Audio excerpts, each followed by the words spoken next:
Good morning, students. This is the video of our class 12th B1. We were discussing the rules of noun in syntax,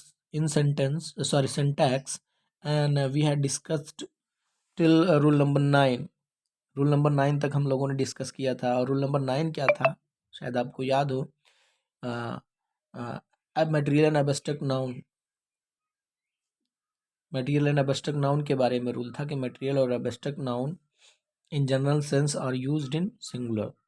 material और abstract noun general sense में हमेशा singular में use होते हैं। कोई special sense होता है तो जो है हम उनको प्यूरल बना सकते हैं, लेकिन कुछ मटेरियल नाउन को, एब्स्ट्रैक्ट नाउन तो बिल्कुल प्यूरल नहीं बनता, लेकिन मटेरियल नाउन में जैसे मैंने एग्जांपल दिया था, this house is built of stone and brick.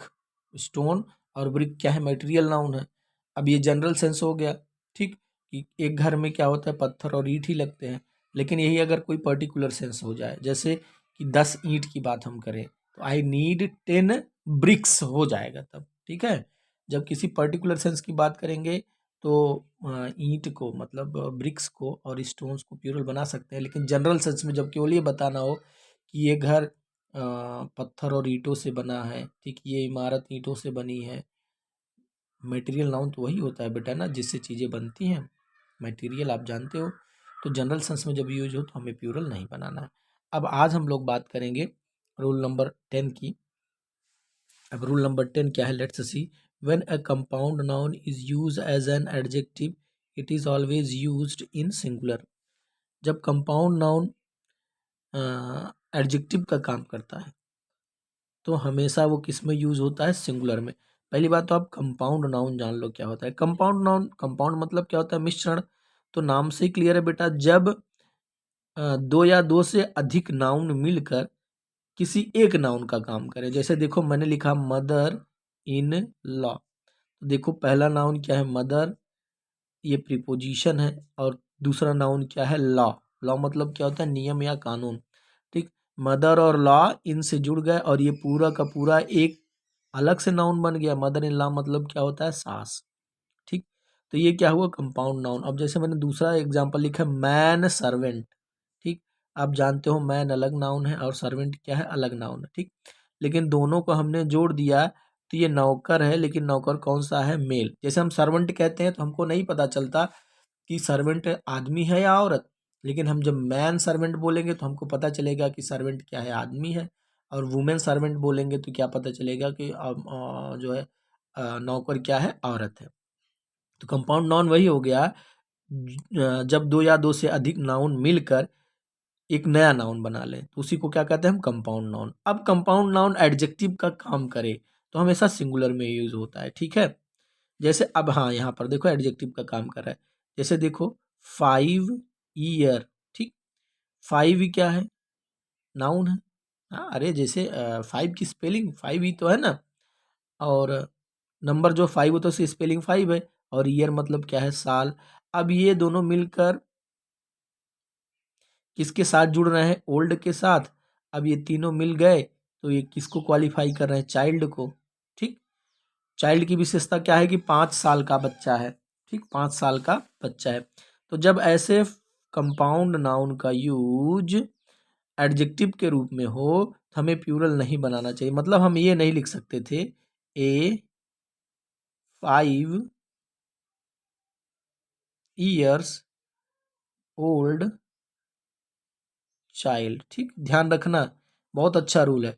5 के बाद ईयर्स में एस हम नहीं लगाएंगे, क्योंकि ये 5 ईयर ओल्ड ये क्या है, कंपाउंड नाउन है, और कंपाउंड नाउन हमेशा किस में यूज होता है, सिंगुलर में। एग्जाम में आपको ऐसे देगा, ईयर्स लगा के देगा और आपसे कहेगा सही करने के लिए, तब आप ईयर को हटा दे, सॉरी यस को हटा देना।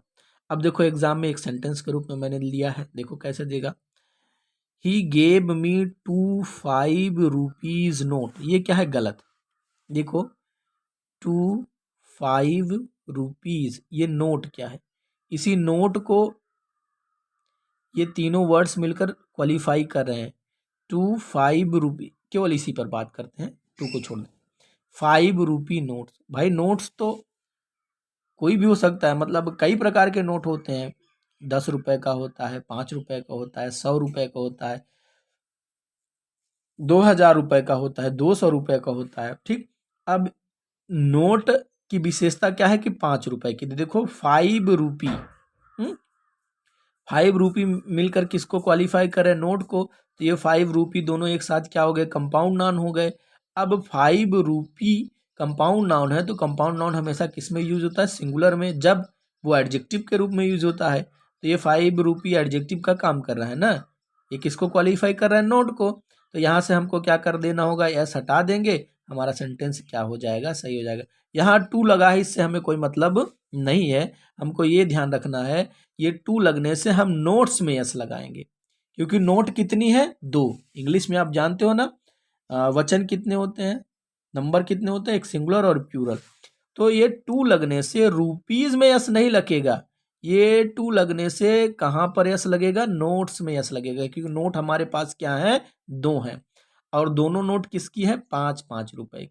तो जब कभी भी कंपाउंड नाउन किसी एडजेक्टिव का काम करता है, तो कंपाउंड नाउन को हम प्लूरल नहीं बनाते हैं। अब ये टू लगने से आप कंफ्यूज मत होना, ये टू लगने से किसमें एस लगेगा, नोट्स में।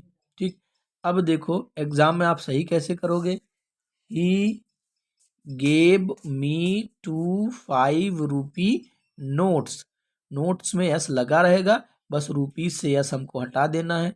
रूल हटाओगे क्यों, अभी मैंने रूल बताया, जब कंपाउंड नाउन किसका काम करते हैं, एडजेक्टिव का काम करते हैं, तो उसको हम प्लूरल नहीं बनाते हैं।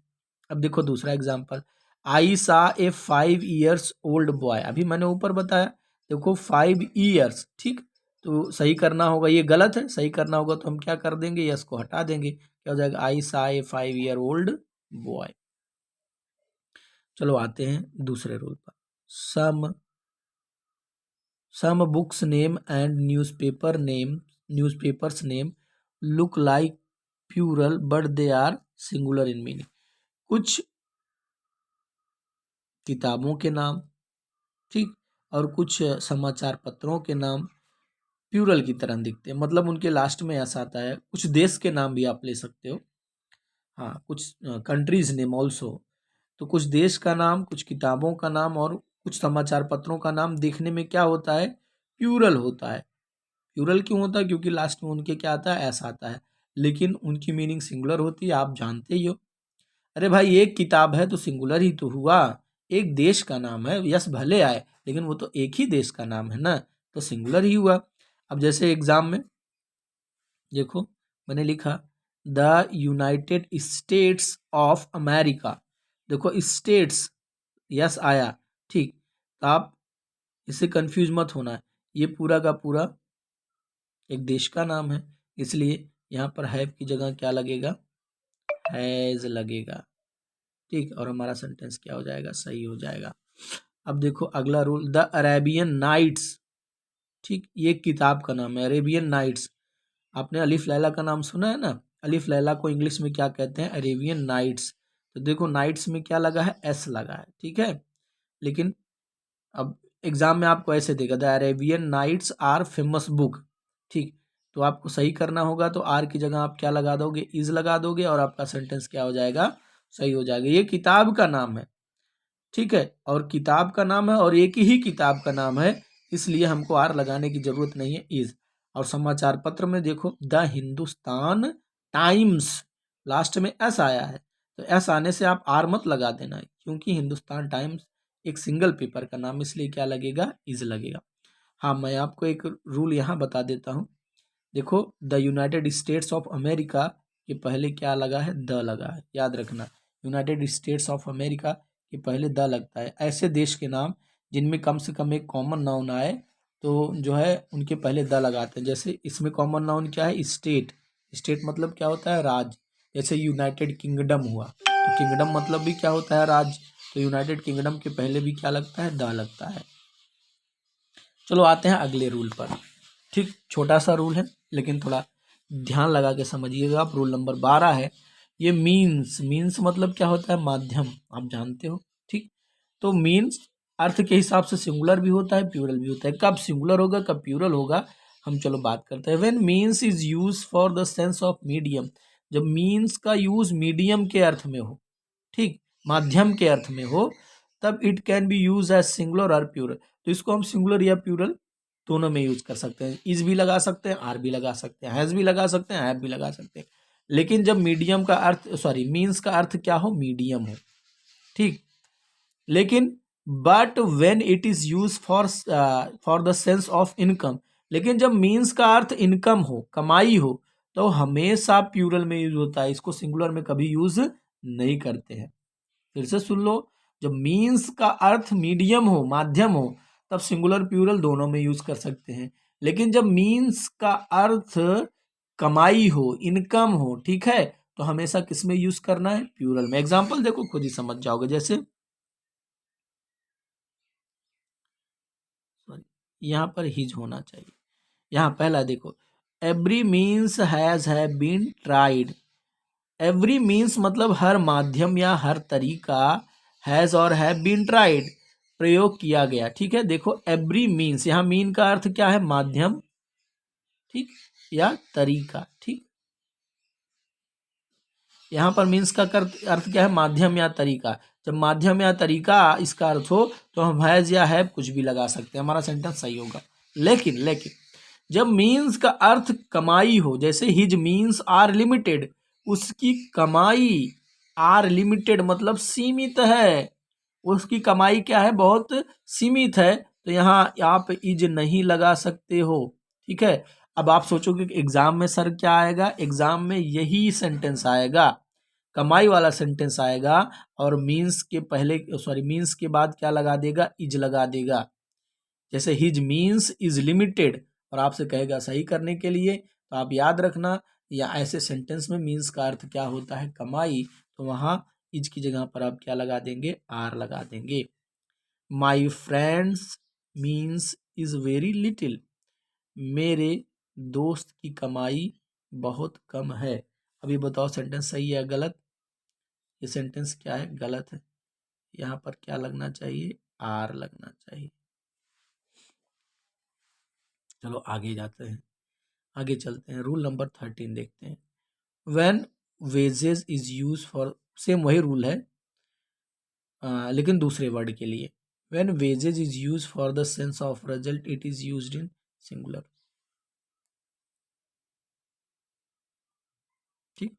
जब वेजेस का अर्थ परिणाम हो, वैसे वेजेस का मतलब मजदूरी होती है, लेकिन कई सेंटेंस में इसका अर्थ दूसरे सेंस में, सॉरी, इसका यूज दूसरे सेंस में भी होता है।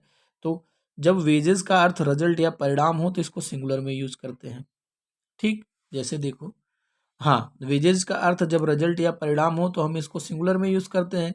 लेकिन वेजेस का अर्थ जब रिम्यूनरेशन हो, रिम्यूनरेशन मतलब मजदूरी, ठीक, जब वेजेस का अर्थ मजदूरी हो, हम इसको हमेशा किस में यूज करेंगे, प्यूरल में। एग्जाम्पल देखो, समझाओगे।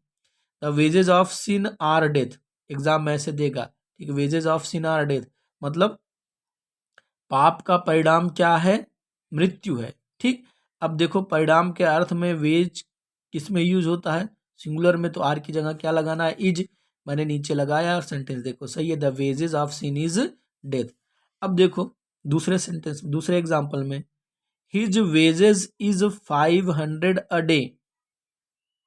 अब ये सेंटेंस क्या है, गलत है। जैसे हिज वेजेज, उसकी मजदूरी, इज मतलब है 500 रुपी, 500 रुपए ए डे मतलब एक दिन की, उसकी मजदूरी एक दिन की क्या है, 500 रुपए।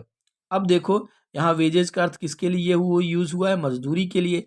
यहाँ पर इज की जगह क्या होना चाहिए, आर। देखो मैंने नीचे सही किया है, his wages are 500 a day. Exam में आपको ऐसे सेंटेंस देगा, ऊपर वाला मतलब वेजेज के बाद इज लगा के दे देगा। तो अब याद रखना, वेजेज का अर्थ जब भी मजदूरी हो, तो आपको क्या लगाना है, प्लूरल वर्ब लगाना है, और वेजेज का अर्थ जब रिजल्ट हो, तो आपको क्या लगाना है, सिंगुलर वर्ब लगाना है। So all about, it is all about today's video. और कुछ रूल्स और बचे हैं, तो उसके बाद एक साथ हम आपको एक्सरसाइज देंगे सही करने के लिए, ठीक है। Bye student, take care.